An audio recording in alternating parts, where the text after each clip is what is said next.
Hello and welcome everyone to another episode of the GameDay Squad Aussie Rules Show. I'm your host Cal, and joining me today I've got Tom, and just in time, almost had a bit of a rough start there. Heff, you've made it. Mate, I'm the most least reliable person when it comes to figuring out time differences. But made it in time, so it's all good. But he's clutch. He's like that. So I appreciate everyone. But yeah, the bit of a late start. I think we've 4 out of 5 times we've got it wrong every time we've caught up Heff with the time difference. But we've got here. But great to have you on, mate. You are our special guest, of course, from the Keeper League podcast. We don't have Kerm with us today. Kerm is flat out with something else that he's working up. But we're super excited to jump into another show of GameDay Squad here. For those who don't know, GameDay Squad is a brand new fantasy sport platform that currently has an Aussie rules and rugby league game. So today we're going to get stuck into a bunch of questions. We've had people writing in to you, Heff. We know how good you are in the Keeper League space. So all day people have been feeding through questions. We've got a few other things. Our regular buy, sell game is back. Trade battles is here. Lock of the weeks. And yeah, I know it's the first week we don't have footy on a Thursday night. So if you are new to GameDay Squad or you are bored and don't have anything to do tonight, make sure you jump on, download the app. We do have that rugby league game. I was just showing we're opening packs with Tom while we're waiting for you, Heff. I finished 7th in the rugby league game somehow, and I know absolutely nothing about it. So if you're sitting down tonight and you don't want to have any footy to watch, turn over to the rugby league and start your GameDay Squad team. But before we get stuck into all of that fun stuff, Tom, I believe we're going to kick things off by going through our teams. Yeah, absolutely we are, mate. We're going to do a quick team review, but I've set up a couple slides. And what I wanted to do is, Heff, we had you on for our first live stream. And I wanted to pull up your old team, let's call it, because we had a little look and I might have got the photo wrong, sorry. I'm not sure. Just a smidgen. I don't look like that anymore. So we're just comparing. We're having a look at this team. So this is what you started off GameDay Squad in round 1 for the AFL with. And we might flick it over because have a look at this difference. Clearly there's been a strategy change, something along those lines. Do you want to talk through it? Yeah, really, my round 1 team hinged on getting that Diamond Tom Stewart on the eve of the season. And it was just like, new card, new toy, wanted to get it into the side. So chucked it in there. And the only way I could do that was really pad everything else out with bronzes, essentially. Didn't go very well round 1. Learn a very, very hard lesson that, if you put all your eggs in one basket, it's probably not going to go too well if that person gets injured in the first 5 minutes of the game. So I tried to go a little bit safer and, padded out with silvers. Played around with a different strategy where I had, I think, 2 less silvers, 2 bronzes, and then had a platinum in the side. With Clayton Oliver Platinum, which worked right. But I think the kind of the meta strategy for me, I think, is to pad it out with silvers and to have that 1 gold. I call it the captain from the classic world. But that's essentially my strategy now. It's obviously working. You've moved up. You're the highest. We're all playing in the same classic competition. We've got you first because you are highest at the moment. You're sitting 11th, just outside that top 10. So things are working for you. What changes have you made from your team last week to the one going into this week? Well, I actually went backwards last week because I was 6th a couple of weeks ago, so I'm slowly going backwards. But that has a lot to do with me fielding a donut this week. I was pretty excited. I won a Sheasel auction on the Thursday evening on my way to the footy, and I was like, sweet, got the auction done. Like, that's all I need to do. Get Sheasel on field, done there, and completely forgot to take Doherty out of my defence. Too many things on the mind, trying to get to the city on time, try to get to the game, not miss my train as well. That was what pegged me back last week. This week I think I brought Steele in, and because I had that Doherty donut, I've brought Jake Lloyd into my defence there. I love Jake Lloyd. Listeners to the podcast know I defend him to the hills. Kays always reckons he's finished and he's done, but love the dude. Yeah, I love that. I love how you got your Sheasel in there. I went looking for one myself this week. I know I was trying to. I forgot about bidding for that one last week, so I was disappointed I'm missing out on that. And I don't know what price you ended up getting him on, but he's one of the most sought after cards. Do you know? Can you share the price you got? Yeah, well, listen, this is a funny story, and there's a bit of a bug with it coming through. So I won the auction, and at $45, and but it didn't come through in time for the round. So I think the coach must have had to approve it or something like that. So what happened was I bought another one for $50. That was on the transfer market. So yeah, I paid $95 for 2 Sheezels. Not too bad. Well, considering I went looking for one now, and the cheapest one is 150 for silver. There we go. So, yeah. Yeah. No, you've done well right. there. I wish I had one in my team. Yeah, maybe I could sell my other one to you. Yeah, $95. Yeah, please. Anything less than 100. We'll talk after the show. The show. Tom, you have been bragging all week that you're still ahead of me. You're sitting 18th at the moment. What changes have you made for the week? Yes, I have been, and it's not too hard to stay in front of you this year. I'm all over you, mate. I can't lie. But let's go through the changes. Redmond, gone. See you later. I've got Lockie Weller in there, silver. So put him in. Been liking the form he's been in. Hoping he can continue that for me this week. This was a hard one to do. I just did not have enough midfield depth. I've gone with a gold Tim Kelly in my midfield. I'm sure you can see him right there. He's replaced my gold Zach Merritt. So very unfortunate. Zach Merritt has been ruled out. Love my boy Zach Merritt. Been playing him for a long time. So it's going to hurt fielding going in this week, the Zeus Cannons without him. And I brought my beloved Rory Laird gold back. I made that big deal on the show about how I dropped him. I didn't like how the form was, and it just hurt me too much watching the Crows play without seeing gold Laird out there. So I hope we can rectify things. Laird, I still love you. Put on a show for me, mate. We haven't had a chance to speak properly, Heff, about the Laird that you got, the diamond one on one of your live streams on a Wednesday night, and you did it on Showdown week wearing the Prison Bars jersey, and you're there celebrating a Crows player. Part of me still thinks you cost us the Showdown. I guess my issue at the moment is I love fantasy more than I love supporting Port Adelaide at the moment. I think that's the problem. Although that was after we just got flogged by Collingwood and we lost the Showdown. I wouldn't say I'm back on board 100%, but the last 2 weeks have been promising, that's for sure. Yeah, definitely. I'm not fearing watching the footy, but watch us. We're playing West Coast this week. Watch us go back on that. My team, I've made a couple of changes. So I've taken Duncan out of my back line. I know he had a big game, underperformed, but I brought in Sicily.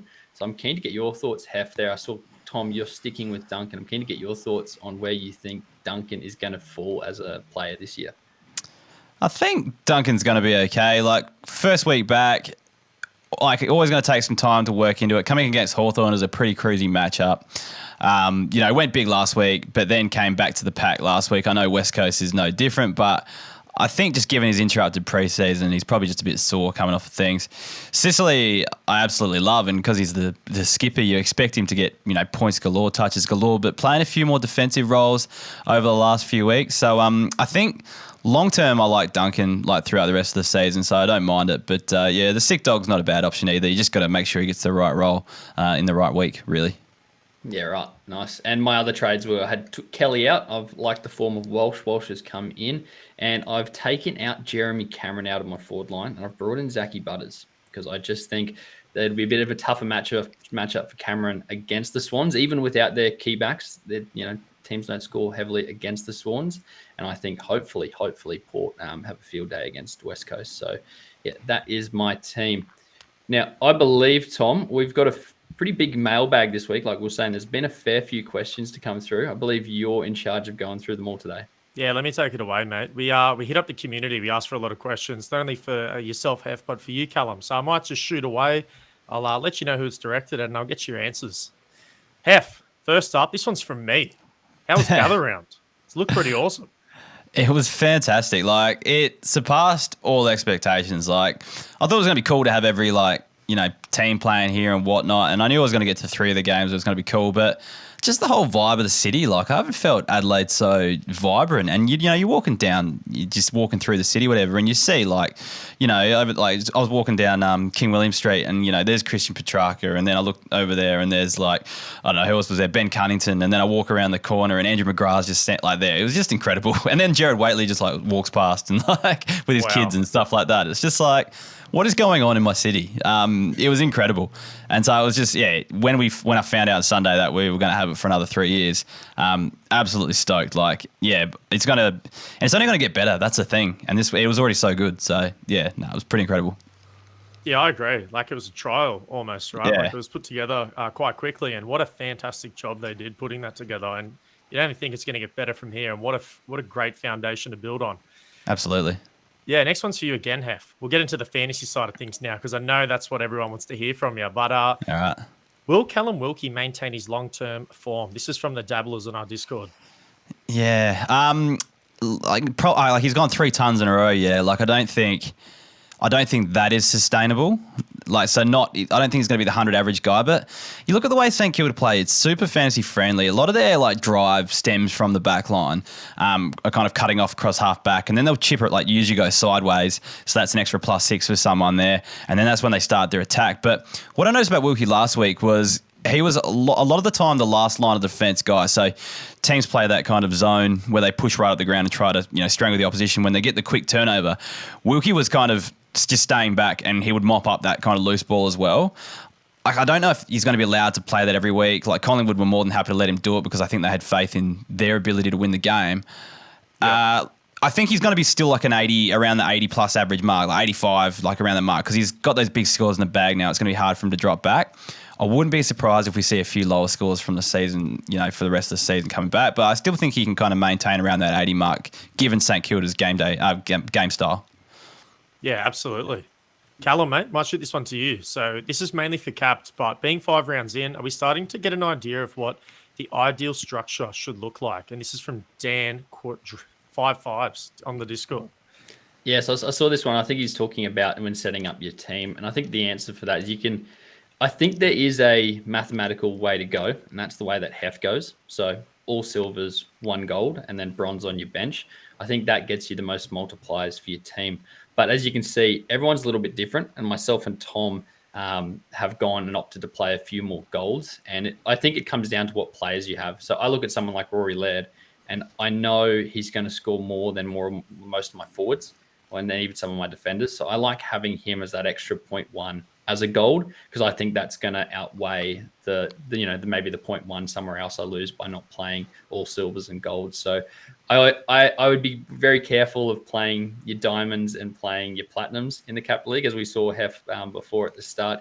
You play your Tom Stewart, it can go badly. But in saying that, if your goal is to win weekly competitions, and if you are someone that's just jumped on and you're trying to get into the prizes and you're trying to win weekly, then you've got a bit more variance in playing a lot more of those higher cards. So yeah, it depends what you're aiming for. The safer bet, the seasonal competition, I'd stick to more silvers and then the gold. But if you're really trying to compete and steal some weekly competitions, then maybe have a look at what players you've got and if they could be ones to play. Yeah, great answer, Matt. Great answer. Heff, I'll shoot this one to you.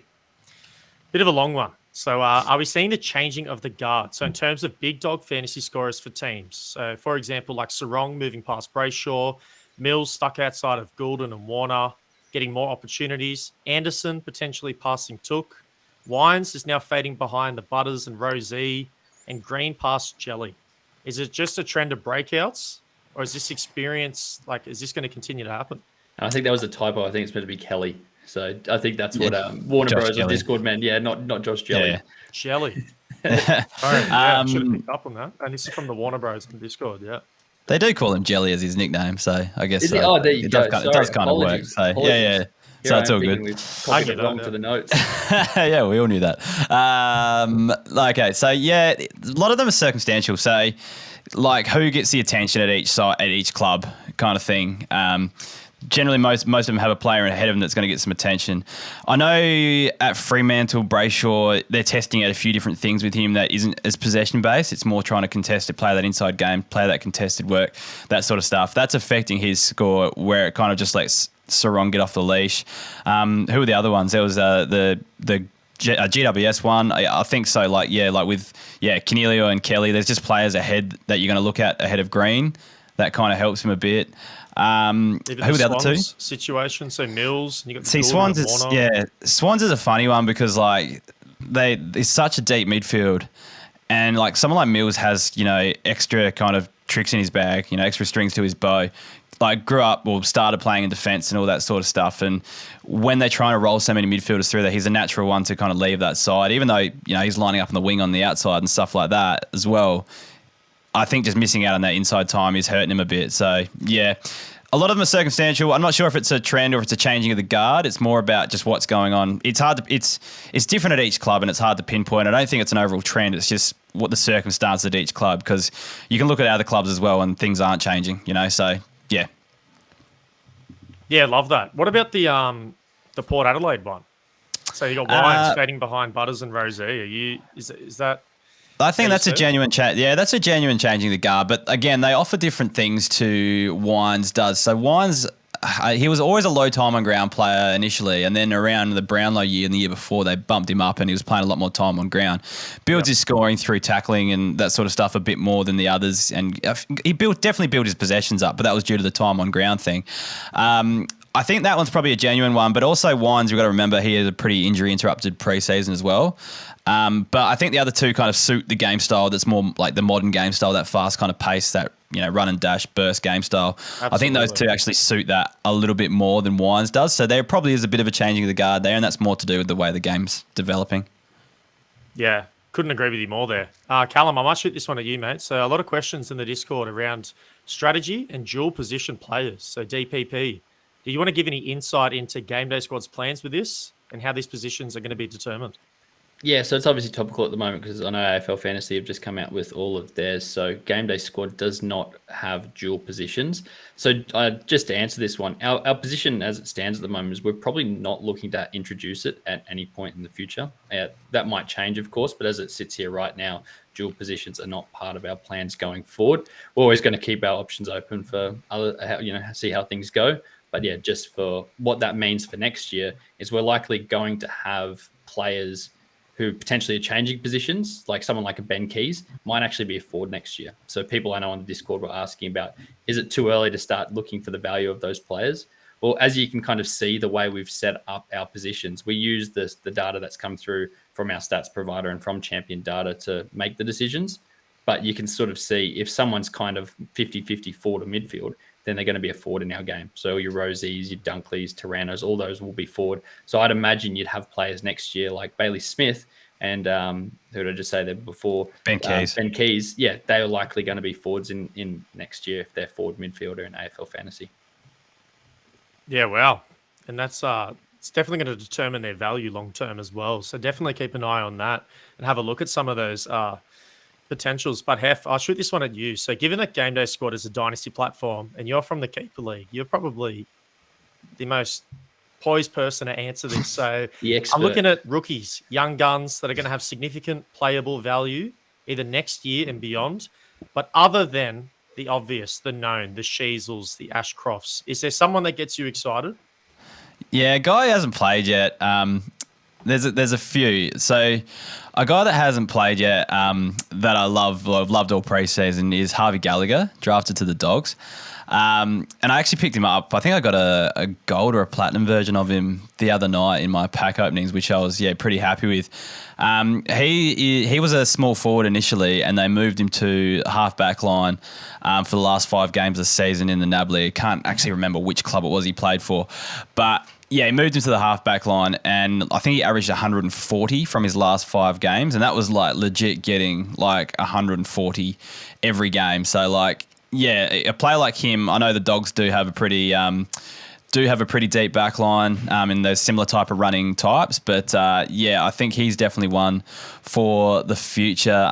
There's also a Crows draftee who was massive. I'm not sure if he gets a game straight up or anytime soon, but Billy Dowling was a massive scorer at underage level, 125.5 AFL fantasy point average in the Sanford under 18s last year, and that's actually the highest fantasy average out of any of the draftees this year. So he's another one. If you can get your hands on him, might be a good stash for the future. And looking at the chat right now, Doss is saying George Wardlaw for North. I agree with that, but I reckon he's just a bit too well known. He's people are going to be onto him pretty quickly, I reckon. Yeah, great work. Yeah. And that was from Dacos from our Discord as well. So thanks for that question, Dacos. That's good. Callum, I'll go with you. Yeah, so I think this one was a question. I think this is the last one that was asked on the Discord. That was a bit of a longer question. And I said I'd tackle it here. It's easier than trying to type it all out. And I think I'd give a better answer for it. So, Tom, do you want to hit it away? Yeah, absolutely. So he's wondering how the game grows over the next 12 months. So will there be a new release of different card types? Sort of looking at like Game Breakers, Brownlow cards, All Australian, Coleman, etc. So if not, what reason will there be for existing players to keep buying packs? So that's a great question. Why don't you take Yeah, it? and it's good we got you on, Heff, because it's something we have thought about a lot, and it's definitely something we want to introduce, and we have thought about all the different types of cards that have just been said there and some, but we're very mindful to not saturate the game as well. So, Heff, this time of year at FIFA, when you get to the end of the game, it's just stacked with cards, and you play against someone, and everyone's got a different colored card, and it just gets a little bit tough at the end. So we will look to introduce it, but we want to be really mindful about how we do that. And part of being mindful as, the platform is actually seeing how the game grows to start with without it. So how are people using the transfer market? How are people opening packs? What does that look like before we then start sprinkling these other things on top? So yeah, definitely will be something we look to do. But yeah, we're just in the process of obviously getting a few other things, and then we'll come back to them as well. So that's part one. Yeah, let me get into part two. Yeah, BB Racing hit a part two here. So also, most of the bigger players, so once you like filling out your squad, you don't use a lot of your players. Like a large percentage of your club is just sitting there. So what's our team thinking of looking at play to play fantasy? A lot of other people do it, like So Rare. Like, what's our strategy looking for in that? Yeah, so at the moment we've got 2 competitions for every sport, and we want to introduce at least a third one going forward. That would sit somewhere between the 2 at the moment. And the other big thing we want to do, we want to have it so that users can actually compete into multiple competitions. So I could be a user competing in the classic competition and the champion competition and the middle one, but then I can't use the same card in multiple competitions. So then all of a sudden you've got more use for the different cards. So those coaches who do have a lot more. And then we're also looking at introducing other different competitions as well. So we're really excited about our platform and what we can do. We can do different things. I'm talking in the future here, whether that be finals or state of origin in the rugby league, lots of different things that we can look to add in other competitions, but then also different styles as well. So I know you've mentioned So Rare there. So they do something different with their salary cap that brings in some of the smaller cards, some of the, players, lesser known players. So yeah, we've got lots of different options, and it just won't always be the traditional fantasy. So yeah, definitely lots of things we're thinking about. And I know with some of those other cards, we're also looking at ways of delisting cards and the quick sell for something like FIFA, where you can actually turn those cards back into something in squad building challenges. So yeah, definitely lots in the pipeline still to come. We're bringing out a lot at the moment. There's a lot happening, and we've still got a long way to go, but really excited with the way things are going at the moment. So yeah, thanks everyone for your ongoing support with that. That's awesome to hear. And goodness, I might need to go get some more midfielders because my midfielder depth is already shot. And if there's another comp, who knows who I'm going to be playing. But we'll move on. And I quickly wanted to give the Discord a shout out. So Discord just represented hard then, but we do a Discord competition every single week. And what we want you to do is to guess who's going to be the highest scoring player for that particular round. And if you can get that correct, you'll get a 3 times player common pack. Additionally, if you put the score in there and you get the exact score correct as well, we'll throw in a bonus 3 times player rare pack. The Discord is free to join, so get in there and good luck. Awesome. And we'll move on to one of our favorite games we call Buy, Sell, Sell. So, Heff, you've played this one before, and the cards didn't go too well for you last time. There weren't many too hard decisions. But just to give a recap to everyone listening, what we do is we open a bunch of 3-player packs, and Heff has to decide which player he buys and which 2 players he sells. Now, Heff gets to keep the player he says buy, but the 2 cards he says sell, we're actually going to list on the transfer market at some point tonight for 1 cent. So if you're following along, hopefully Heff gets some cards where he has to make a tough decision, because there might be some good cards. Imagine if there was 2 Sheezels, there might be one on there might be one on the market for 1 cent. So Tom, I believe you're going to drive this. So I'm just going to bring your stuff up on now. Did you want to take it away? Absolutely. And we'll start it how we always do. We want to open the commons first, leave the juicy unique for last. So let's get right into it. We're opening our 3-player common. We'll see if we can get lucky. Starting off with a gold, we got Bolton. Another gold with Roberts. And your third one, a Motlop Platinum. What do you do here? The obvious one for me is Shea Bolton, but I think I've already got a gold Shea Bolton, and I'm thinking long term. So I want to put a Bolton on the market for 1 cent. So I'm going to go with Matty Roberts. Just long term, got a rookie up my sleeve. Guys about to break into the side. So yeah, I'll go with Roberts for this one. That just means Bolton's going up for a cent later. I'm sure everyone's going to be waiting for that. My goodness. Yeah.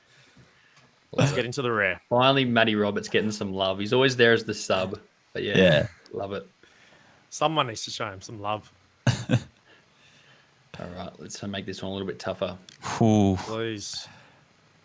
Ooh, all right. And the last one. This is good. This is good. All right, so Matty Rao is a pretty handy one to have if to go up for a cent, and Ryan Burns is going to be a good one for the future. So I'm going to stick with my younger gun theme. I'm going to go with Ryan Burns for this one. I want to chuck a Matty Rao up for 1 cent.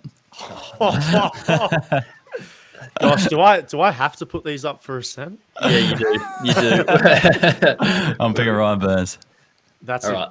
I want to make. You got to be selfish with this one now. I don't want you thinking about everyone following along. All right. They've already got a couple of steals here. Hopefully, we get a tough one that makes you pick. We'll hit it from the back. Walpole. Oh. Roses. And Mitch Hannon. Warple's my boy. Like, I've had him from year 1 in the keeper league. Had him on my rookie list. So that means you get to keep him for like an extra 2 years on top of our keepers. That's our rules. Yep. And then elevate him to my senior list. Almost got delisted at the start of this year, but I held on to him, and he's repaid the faith with a 114 last week. So got to go with Warple for that one. Nice and easy. I was hoping we'd got a few tougher ones there, but there's still some pretty good gold cards, like you said, going out in the market. So keep an eye on that at some time tonight. Keep scrolling through that transfer market. Keep refreshing it because Tom will be listing those cards. Trade battles. Heff, you played this one last time. Quite simple. We're going to run through. I'm going to give you both, and Tom, you're involved in this one this time. I'm going to give you both a couple of trades, and you've got to tell me what side you're on it. Now, I've put a bit of a theme onto this week's one. I'm actually gone back and I've gone through the different draft classes from a few different years. So, Heff, I believe you've got the first one. I'm giving you the 2018 draft. Who are you picking between Stammy Walsh, Connor Rosie, and Bailey Smith right now? And feel free to put a ranking on it, 1, 2, 3. Yeah, it's tricky. The Rosie and Smith are kind of more appealing with the forward status. Well, a little bit more appealing with the forward status, and given that Walsh has been out injured the start of the year, but Walsh is an absolute genuine. They're all genuine A graders, but I feel like Walsh is the next level above those guys. So out of the 2018 draft, I'm taking Walsh out of those three, but I wouldn't think poorly of anyone who did take Rosie or Smith. Although Rosie's not going to be a forward next year, Smith might be though, so it might be handy. Who knows? Yes. That was definitely a good draft class. Walsh absolutely. 9, Rosie 5, and Smith 7.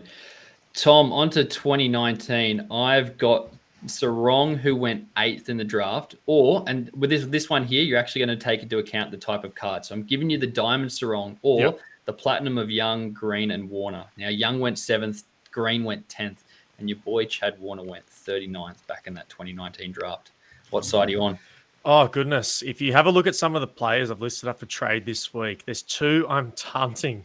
It's Tom Green and Chad Warner. So I even think without Hayden Young, I'm taking that package. But Hayden Young, just to sprinkle on top, my goodness, what a player. Yeah, I got to take those 3. And I do know Sarong Diamond is so tempting. What a player. But I can't pass on the skill set of the other 3. Elite. No, fair enough. Fair enough. You're going to have to replace that photo behind you soon, Heff. You're going to have to get rid of Andy and put out Caleb. Alrighty, on to the 2020 draft, which actually wasn't fantastic when I was trying to find a few of these. But, Heff, you've either got Ugo Hagen, who went 1, and Errol, who went 32nd, or the Essendon trio that went 8th, 9th, and 10th in the draft. Who are you taking? I feel like this is an easy one. I'm taking the Errol Goulden, Ugo Hagen side, just so I can get the Errol Goulden out of those 2. To be honest, I love Archie Perkins. Another one I got on my keeper league team. Had him for a long time. Well, had him since he started. Similar to Warple, got him on my rookie list. Got elevated to my senior list this year. But Errol Goulden, we've seen premium tendencies already, and we've seen a bit more consistently. Whereas Archie Perkins seems like he's biding his time till he gets in that midfield. It's going to take a little bit longer. Cox's basically been unsighted since his first years. Reed, don't know much about him, to be honest. So, yeah, I'm taking the Golden one just so I get that premium gold card there. Yeah, it's amazing to see that the Bombers are doing so well when they've had 3 picks in the top 10, and yeah, you're still picking someone that went 30-something over them. It's all about fantasy, mate. Doesn't matter about the pick. They can all score. Exactly. It's quite cool to see. Good looking back at drafts. And Tom, nice and easy one for you to finish off. So we've got Nick Dacos on one side, who went 4th as the father's son, but on the other side we've got Jason Horne-Francis, my boy, who went 1st, but then Jai Newcomb also went 2nd in that mid-season draft that year. So who are you taking? Surely the chat is about to answer this for us. There's only one man I can take. It has to be Nick Dacos. I do love the prospect of Jai Newcomb and Jason Horne-Francis moving forward, but if you have like the best, or let's call it the best dynasty asset in Nick Dacos as a diamond, like, dude, all day. I would do a lot of things with my club. I'd sell a lot of players to get myself a Nick Dacos. So, yeah, give me that, mate. Yeah, I was even going to throw a few more into it, but yeah, I didn't know there was a few people dropping off in that 2021 draft. Yeah, Dacos is definitely the start of that one at the moment. Heff, we're going to roll onto lock of the round now to finish things off. And as you know, you were back in round 1, you had a pick, so you know how this works. But just to give everyone a bit of a recap, each week on our Monday show on YouTube, we pick a player and we say what score they're going to get. And if they get that score above, we get that many points. If they don't reach it, we get a 0. And the rule is you can't pick the same player twice in 1 year. So you've always got to pick a different player. Now, we've been rotating our community guests in at the moment, and they're actually kicking us. You can see on top, 3 for 5, 380 points. We've had a few different people in on that. Myself, I'm trying to keep up, but Tom and Kerm are just letting the team down. So we made our picks on the Monday show. I've gone for Jordan Dawson, who would have just been awesome to watch in Adelaide the other night. Even as a Crows player, I'm sure you would have loved watching him, Heff. And then Tom, you've gone Timmy Taranto, and Kerm's gone with Rowan Marshall this week. So look at the score differences as well, mate. You're playing it so safe. You really want that, don't you? Yeah, I do. I do cop a bit of stick for it. So what do you think of our locks for this week, Heff? And then who are you going to lock in as the community rep for this week?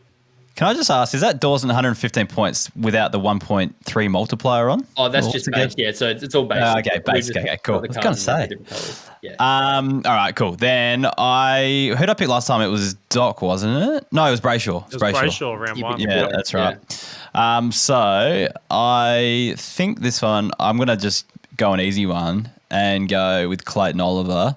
And I'm going to go, he's going to score 135 with the game day scoring this week. 135. Oh, what a pick. What a player as well. Wow. Yeah, he's been in some form. Who are you picking for the Brownlow right now? Yeah, Oliver is on top, but I reckon Dacos is very close. I just feel like the inside players get looked at a little bit more by the umpires. That's the only reason why I've got him ahead. Yeah. No, yeah, great point. Yeah, I've seen a few things floating around on Twitter, people doing like the expected Brownlow points, and it's getting very close between those two, head and shoulders above everyone else. And so I think Jeremy Cameron floats in, but yeah, he'll float out very quickly. But Heff, we really appreciate you coming on. That'll wrap things up for another episode of the Game Day Squad live show. Make sure you are following along on all our socials for all the announcements of everything that's happening. If you're not on our Discord, I highly recommend you jump on. We've got everything happening there.